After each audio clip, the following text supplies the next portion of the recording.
горожане, гости нашей столицы.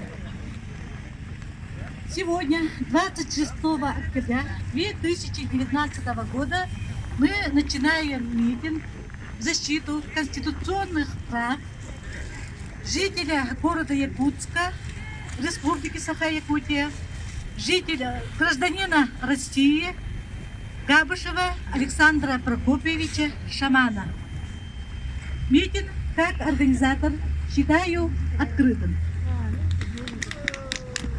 Митинг будет вести, вы, наверное, все знаете, это из отряда Дед Мороз Виктор Алексеевич.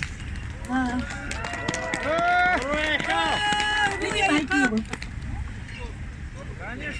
Здравствуйте. Еще раз.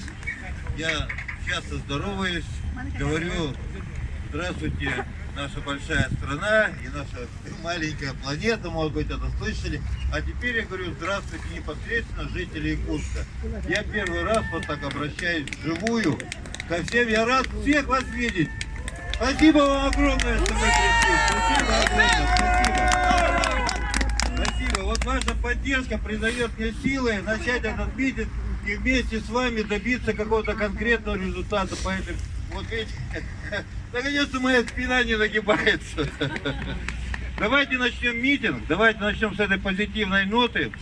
Я приглашаю к нам сюда, к микрофону, у нас один микрофон, Иванова Ачета Васильевича. Пожалуйста, он открывает по списку номер 1. Ачет Васильевич, где вы? Где Ачет Васильевич? Идет, все. Встречаем Ачета Васильевича.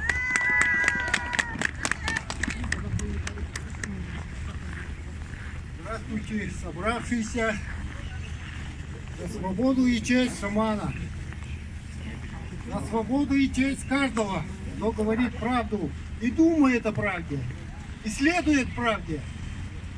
Третье тысячелетие – это тысячелетие правды и справедливости. Я так думаю. Кто-нибудь согласен со мной? Нет? Я не буду тут долго говорить, потому что мне первым предоставили слово. Но я скажу, что придет мне на ум, на честь и совесть, чтобы сказать правду, заявить о том, что мы должны собраться вокруг чести и совести. Только этот путь оставили нам боги. Только этот путь признает наше солнце. И вот теперь оно немножко прикрыто облаками. Оно ждет нашей правды, нашей чести и совести. Когда мы скажем свою правду, все поднимутся и все говорить будут правду. И тогда только вся страна и вся планета начнет говорить правду. И тогда начнется честная, справедливая и совестливая жизнь на нашей планете. Хватит уже прятаться по норам. Хватит ныть и плакать. Мы все сами должны встать. Только так, никак по-другому. Правильно или нет?